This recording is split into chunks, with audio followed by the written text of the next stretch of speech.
ഈശോ തന്റെ വചനത്തിൽ നമ്മൾ പറഞ്ഞില്ലേ, ഞാൻ ഇന്നും, അല്ലെങ്കിൽ ഞാൻ ഇന്നലെയും ഇന്നും എന്നും ഒരാൾ തന്നെയാണ്. എൻ്റെ ഇന്നലകളിലേക്ക്, എൻ്റെ കുടുംബത്തിൻ്റെ ഇന്നലകളിലേക്ക്, എൻ്റെ മാതാപിതാക്കളിലേക്ക്, ജീവിച്ചിരിക്കുന്നവരോ മരിച്ചുപോയവരാകട്ടെ അവിടെ മാതാപിതാക്കളിലേക്കെല്ലാം ഇറങ്ങിച്ചെല്ലാൻ എൻ്റെ കർത്താവിന് സാധ്യമാണ്.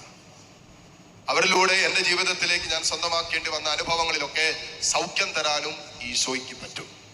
അതുകൊണ്ടാണ് നമ്മൾ പ്രാർത്ഥിക്കുമ്പോൾ നിങ്ങൾ നിങ്ങളുടെ മാതാപിതാക്കൾക്കും നിങ്ങളുടെ കുടുംബാംഗങ്ങൾക്കും നിങ്ങളുടെ ഫാമിലി ട്രീ ഒക്കെ അച്ഛൻ മഞ്ഞക്കളശ്ശേരിക്ക് പറഞ്ഞ് ഞാനിപ്പോൾ ഓർക്കുന്നുണ്ട്, ഞാൻ മുഴുവൻ കേട്ടില്ല, പക്ഷെ അതൊക്കെ എഴുതി നിങ്ങൾ വരച്ചൊക്കെ വെച്ച് ഒരു 3-4 തലമുറയൊക്കെ വെച്ച് വരച്ചൊക്കെ വെച്ച് അവരുടെ പേരൊക്കെ അറിയാമെങ്കിൽ അവർക്കൊക്കെ വേണ്ടി നിങ്ങൾ കുർബാനയിൽ സമർപ്പിക്കണം. കുർബാന വിശുദ്ധ കുർബാനയിൽ സമർപ്പിക്കണമെന്ന് പറഞ്ഞത്, വിശുദ്ധ കുർബാന അത് നിത്യമായ ബലിയാണ്, എന്നേക്കുമായി അവൻ അർപ്പിച്ച ഏക ബലിയാണ്, ദൈവം അർപ്പിച്ച ബലിയാണ്. അതുകൊണ്ട് അവൻ ഇന്നലെയും ഇന്നും അവന് ശേഷം ജനിക്കാനിരിക്കുന്നവർക്കും വേണ്ടി അർപ്പിക്കപ്പെട്ട ഏക ബലി, നിത്യമായ ബലിയാണ് കാൽവരിയിൽ അർപ്പിച്ചത്. അതുകൊണ്ട് നമ്മുടെ മാതാപിതാക്കളെയൊക്കെ ആ ബലിയിലേക്കാണ് സമർപ്പിക്കുന്നത്. കാരണം നിത്യമായ ബലിയാണ്, യേശുവിന്റെ ബലിയാണ്. അത് എത്ര വർഷം ജീവിച്ചിരുന്നവരും ഇനി ജനിക്കാനിരിക്കുന്ന തലമുറകളെയെല്ലാം ഈ ബലി നമുക്ക് സമർപ്പിക്കാം.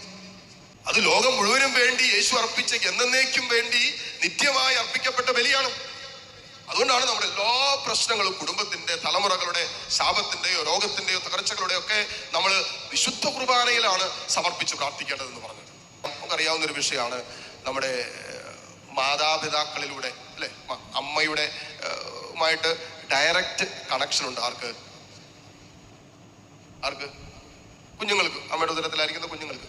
അതുകൊണ്ട് അമ്മയ്ക്ക് സംഭവിക്കുന്ന എല്ലാ ഇൻസെക്യൂരിറ്റി ഫീലിംഗ്, അരക്ഷിതാവസ്ഥ, അവിശ്വസ്തതയുടെ മുറിവ്, ഭയപ്പാടുകള്, തെറ്റിദ്ധാരണകള്, കുറ്റപ്പെടുത്തലുകള്, ഇതെല്ലാം ഉദരത്തിലുള്ള കുഞ്ഞിനെ ഷാർപ്പായിട്ട് സ്വാധീനിക്കും. ഒരു സംശയമില്ല. അമ്മയുടെ ഉദരത്തിൽ വെച്ച് പരിശുദ്ധാത്മാവിനാൽ നിറയപ്പെട്ടവനാണ് ആര്? സ്നാപക യോഹന്നാൻ. ഇതൊരു സാധ്യതയാണ് കേട്ടോ. അതൊന്ന് മനസ്സിലാക്കണം. അമ്മയുടെ ഉദരത്തിൽ വെച്ച് ഒരു കുഞ്ഞിന് മുറിവേറ്റുവെന്ന് അമ്മ മനസ്സിലാക്കിയാൽ, അമ്മയെ ഏറ്റെടുക്കേണ്ടി വന്ന മുറിവിലും അമ്മ കടന്നു പോകുന്ന ജീവിതത്തിന്റെ കഷ്ടപ്പാടിന്റെ, നൊമ്പരത്തിന്റെയും തകർച്ചയുടെയും ഇങ്ങനെ ഒത്തിരി അനുഭവങ്ങൾ, ചിലപ്പോ ഉദരത്തിലായിരിക്കുന്ന സമയത്തായിരിക്കും ജീവിത പങ്കാളിയുടെ വേർപാട് സംഭവിച്ചത്, അല്ലെങ്കിൽ അപ്പോഴായിരിക്കും ജീവിത പങ്കാളി ഇട്ടിട്ട് പോയത്, ഉപേക്ഷിച്ചിട്ട് പോയത്.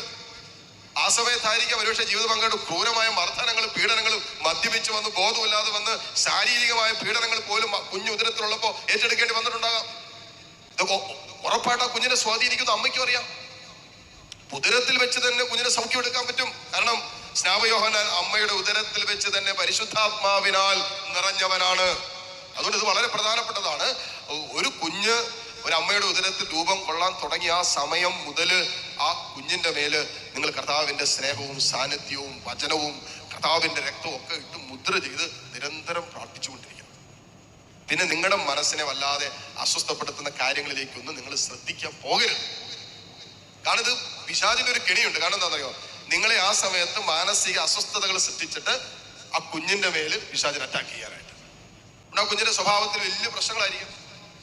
കുഞ്ഞിന് അപ്പനെ സ്നേഹിക്കാൻ പറ്റുന്നില്ല, അമ്മയെ സ്നേഹിക്കാൻ പറ്റില്ല. കാരണം എന്നാ? ഉദരത്തിലായിരുന്നപ്പോൾ അപ്പനും അമ്മയോട് ഒരിക്കലും തീരുമാനം എടുത്ത് ഇതിനങ്ങോട്ട് കളഞ്ഞേക്കാന്ന് പുറത്ത് പറഞ്ഞില്ല.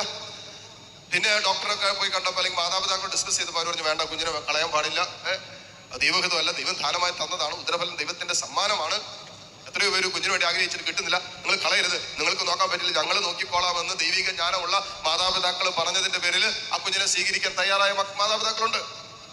ഈ കുഞ്ഞു ഉദരത്തിലായിരുന്നപ്പോഴാണ് അപ്പനും അമ്മയും കൂടി ഒരു തീരുമാനമെടുത്ത് അവരുടെ വൈകാരികതയില് ഈ കുഞ്ഞിപ്പോ വേണ്ടായിരുന്നു, പെട്ടെന്നായിപ്പോയി, ഇതിനെ വേണ്ട.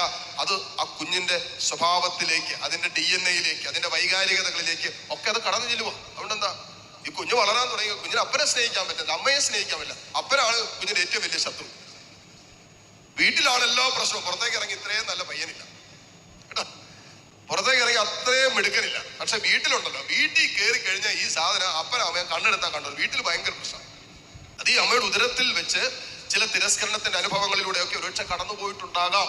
അങ്ങനെ ഉണ്ടെങ്കിൽ, അത് അമ്മയ്ക്ക് അങ്ങനെയുള്ള ഓർമ്മകൾ ഉണ്ടെങ്കിൽ, ഇന്ന് കുഞ്ഞുങ്ങൾ കാണിക്കുന്ന സ്വഭാവത്തിന്റെ വ്യത്യസ്തതകളുടെ പിന്നിൽ ഒരുപക്ഷെ ഉദരത്തിൽ ഈ കുഞ്ഞിനെ വഹിച്ച സമയത്ത് ഒത്തിരി ഭയപ്പെടുകയോ, ഒത്തിരി ആകുലപ്പെടുകയോ, ഒത്തിരിയേറെ നിരാശപ്പെടുകയോ, സങ്കടപ്പെടുകയോ ഒക്കെ ജീവിതത്തിന്റെ അനുഭവങ്ങൾ കടന്നുപോയിട്ടുണ്ടെങ്കിൽ ആ മേഖലയിൽ നിങ്ങൾക്ക് സൗഖ്യം വേണം. നിങ്ങളിലൂടെ ആ കുഞ്ഞിന് സൗഖ്യം കിട്ടേണ്ടതുണ്ട്. അല്ലാതെ ആ സ്വഭാവത്തിന്റെ വ്യത്യസ്തതകൾക്ക് മാറ്റം ഉണ്ടാകില്ല. ഈ ഓർമ്മകളൊക്കെ വളരെ ഇമ്പോർട്ടൻ്റ് ആണ്. ഓർമ്മകൾ ദൈവം തന്നത് നല്ലതിനാണ് കേട്ടോ.